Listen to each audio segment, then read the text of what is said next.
Hello po, kamusta po kayo? Ako po si Fen sa aming Bakuran Vlogs. I-update ko lang po kayo dito sa aking large Phalaenopsis orchids. Nung huling pinakita ko po sa inyo to, yung kinain ng ibon yung mga buds niya. Ngayon po, ito na po yung bulaklak niya. Ito po yung kinain na isa dito. Tapos, ito po to yung isa rin na kinain. At saka, dalawa lang pala yung kinain. Kaya lang, nakakahinayang tong isa na to. Dahil, ito pala ay isang spike din na mula din sa spike. Sayang, kinain niya yung pinakadulo. Ang hindi ko alam kung magtutuloy pa yan. Tapos, tingnan nyo to. Oh, ang lalaki ng bulaklak. Ayan o, tatlo na yung bumubuka na bulaklak dito sa aking Phalaenopsis orchids. Tingnan nyo, ang ganda. Nakakawala po ng stress kapag pinagmamasdan ko to.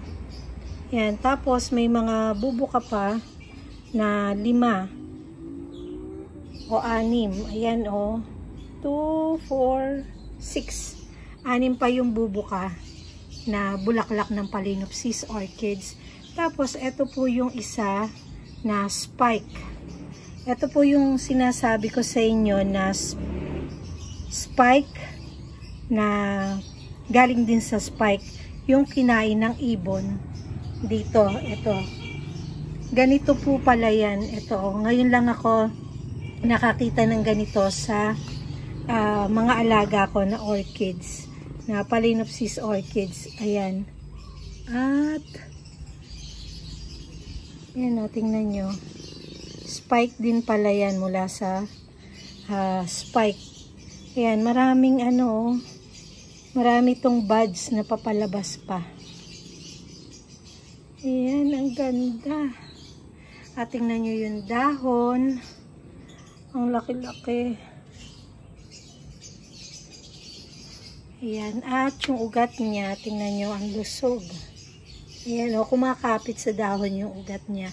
Tapos, update ko kayo dito sa 4 na niripat ko na mga seedlings ng Phalaenopsis orchids.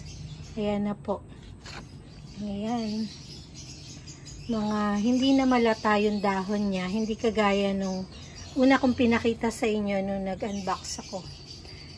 Malata yung dahon. Dahil matagal na hindi sila nadiligan, tuyong-tuyo yung kanilang moss. Ngayon, matitigas na yung dahon nila. Yan na. Tapos, ito nga po pala yung isang spike.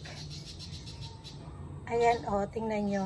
Natapos na yung bulaklak niya. Ito yung may stripe na medium na laki ng bulaklak ng Phalaenopsis orchids. Ayan, o, natapos na yung bulaklak. Ngayon, ayan sa dulo. Naalinaw nyo ba? Ayan, o, merong buds na papalabas pa uli. Ito yung gusto ko sa mga Phalaenopsis orchids. Kahit na natapos na yung kanilang pamumulaklak, hindi agad na tutuyo. Itong pinaka-spike niya. Yung pinakadulo niya, nilalabasan pa uli ng mga buds. At yan po ay nagiging bulaklak pa uli. I-share ko po sa inyo yung bago kong Phalaenopsis orchids na kulay yellow, tapos kulay red yung pinaka gitna niya. Yung iba, hindi pa ganun ka-red yung kulay. Pero ito, tingnan mo. Tingnan nyo, oh, red na. Ang ganda ng kulay yellow, no? May nagbigay lang po niya sa akin. Yan, salamat po sa nagbigay. Yan, at nilagay ko rin dito sa aking head pot. 2 head pot na maliit. Kasi gusto ko na nga i-repot to. At saka ito, ang problema, may bulaklak pa. Hindi pa ako nakakapag-repot ng Phalaenopsis orchids na mayroong bulaklak. Baka mamaya biglang malantay yung bulaklak. Sayang. Tingnan nyo, oh, ngayon pa lang nalalantay yung bulaklak nito. Ang tagal-tagal ko na isinashare sa inyo to. Kaya, antayin ko na muna na malantahi yung lahat ng mga bulaklak nitong 2 Phalaenopsis orchids na to. Tsaka ko sila iriripat at babaguhan ko sila ng potting mix. Ayan, oh, may bago palang buds. Dito ko ginagawi banda yung pinakabulaklak niya kasi kapag dito masasagi ko yan kapag dadaan ako. Kaya ayan, oh. Update ko uli kayo sa kapag nag full bloom na itong aking mga Phalaenopsis orchids at ito kapag bumuka na yung bulaklak nito. At sana huwag makain ng mga ibon yung mga buds na to kasi sayang, ang gaganda. Sana nga ito, yung nakain dito ng ibon, yung una dito na bulaklak, sana mas malaki pa dito. Tingnan nyo kung gaano kalaki yung bulaklak nito. Sana mas malaki pa dyan kasi yung unang buds ng mga bulaklak ng Phalaenopsis orchids, napakalalaki po, lalo itong large na Phalaenopsis orchids, kaya tuwan-tuwa ako sa kanila. Kaso mahirap po na maghanap ng large Phalaenopsis orchids. Ang tangi mo po na makikita ngayon ay yung kagaya nito na medium at saka yung mga small, yung maliliit lang yung bulaklak kagaya nito. Ito maliliit, tapos yan medium. Medium yung kuha nito, yung size ng bulaklak nito, tsaka ito yung stripe. Ito lang po yung gusto kong i-share sa inyo ngayon, itong update sa aking Phalaenopsis orchids. At ito po, ayan. Ito yung tatlo na nasa plastic cups na yan. Bala ko na iripat na at ilagay na sa ganitong mga pot. Kaya lang, aantayin ko na muna na may kabit yung mga patungan nitong Phalaenopsis orchids kasi nga po meron po akong bagong patungan ng mga Phalaenopsis orchids na meron pong nag-sponsor dito na pinadeliver sa bahay namin, kaya lang hindi ko pa binubuksan. Antayin ko yung sister ko para dito ko sa side na to ilalagay at saka yung isa dito para yung mga mesa dito, saka ito tatanggalin ko na dito para maluwag itong terrace namin kasi maliit lang naman ito. Para nakakaikot ako pag bibisita ko dito sa aking mga Phalaenopsis orchids. Ayan, yan lang po yung ma-share ko sa inyo ngayon. Maikling video lang at gusto ko lang po talaga na i-update lang talaga kayo sa mga bagong bukang bulaklak ng aking Phalaenopsis orchids. Hello po, update po uli dito sa aking mga Phalaenopsis orchids. Yung unang part ng video po, nag-video po ako noon, October 15. Ngayon po ay November 5, bale magti 3 weeks na po nung ipinakita ko sa inyo, nung in-update ko kayo dito sa aking Phalaenopsis orchids. Nalulungkot ako dahil yung aking Phalaenopsis orchids ay inubos ng ibon ang mga buds. Hanggang dulo. Tingnan nyo, oh. Nakakainis kasi ang dami-daming ibon ngayon. Hindi ko alam kung paano ko talaga maiiwas sa ibon to. At tingnan nyo tong bulaklak. Ang lalaki, ang ganda, tingnan nyo, oh.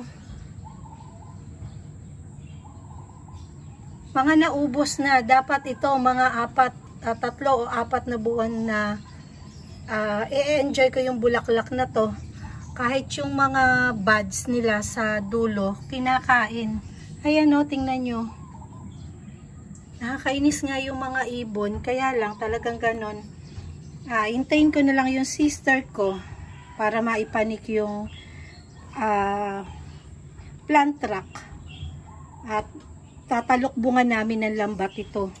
Para yung mga susunod na bulaklak, hindi na makain ng mga ibon yung buds. Buds pa lang talaga inuubos na nila. At tingnan nyo, ayan o.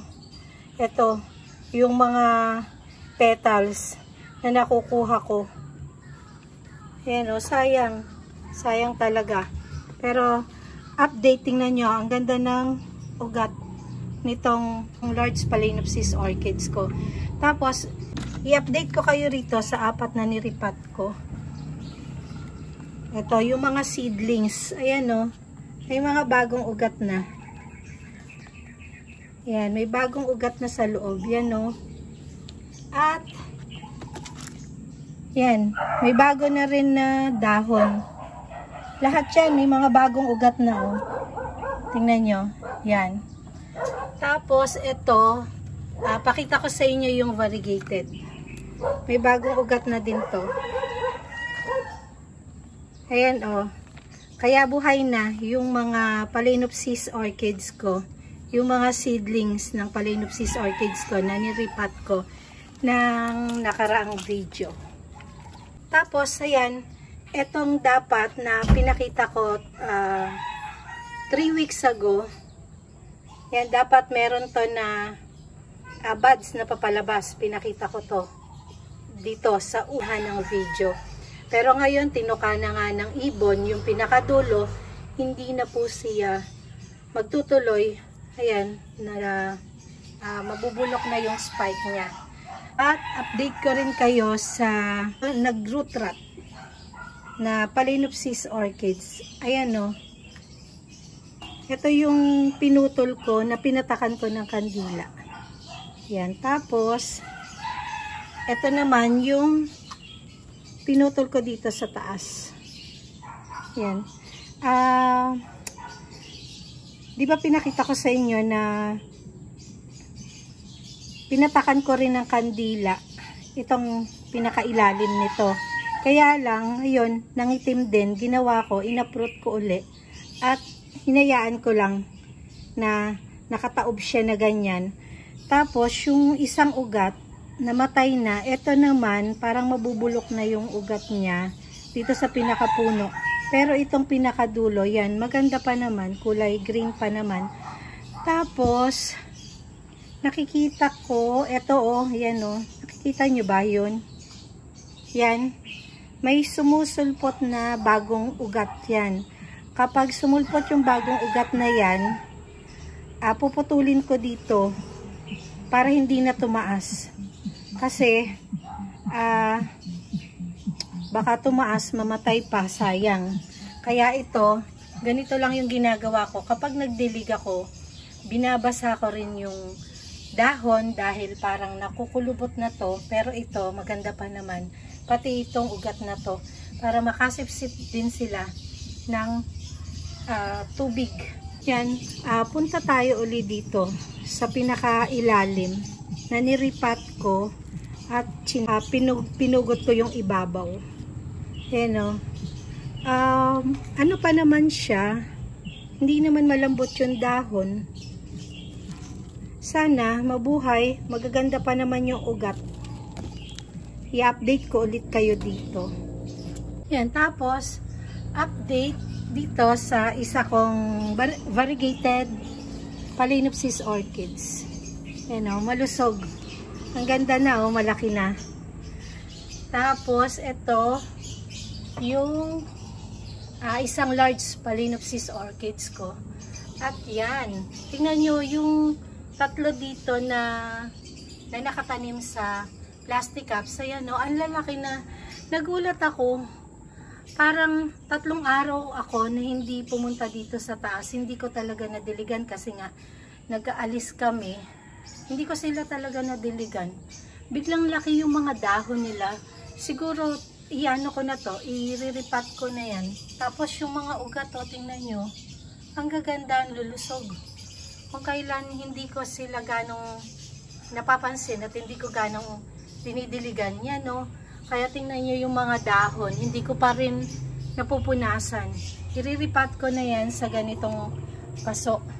Tapos, ito yung isang large Phalaenopsis orchids na pinutol ko yung spike niya at pinatakan ko rin ng kandila. Yan, hintayin natin. Hindi naman siya nabubulok ko. Hintayin natin kung maglalabas siya ng spike. Tingnan nyo yung ugat oh. Ang lusog. Ang gaganda ng ugat. Yan, pati po itong kulay yellow ko, tinukarin ng ibon. Ito. Itong kulay yellow ko na may nagbigay sa akin na Phalaenopsis orchids. Tinukarin ng ibon itong mga buds, so pati yung dulo. Tinukarin. Ay, pero tingnan nyo, may mga bagong ugat naman na lumalabas. Sasabay ko na to sa pagre-repat doon sa 3 na yon. Ito lang po yung update na maibibigay ko sa inyo ngayon. At ayan, nakakapanghinayang. Ang lalaki ng bulaklak pa naman at ang gaganda. Okay, sana abot pa to hanggang January, sayang. Sana makikita ulit nila Mama Donna to pag nagawi uli sila dito. Kaso yan, wala na. Kasi kung hindi kinain ng ibon, itong pinakadulo, magtutuloy-tuloy yan sa pagbubulaklak. Sayang. Hanggang dito na lamang po ang aking video. Maraming salamat po sa walang sawa niyong panonood at walang sawa niyong pagsuporta sa aking mga video. Keep safe everyone. God bless.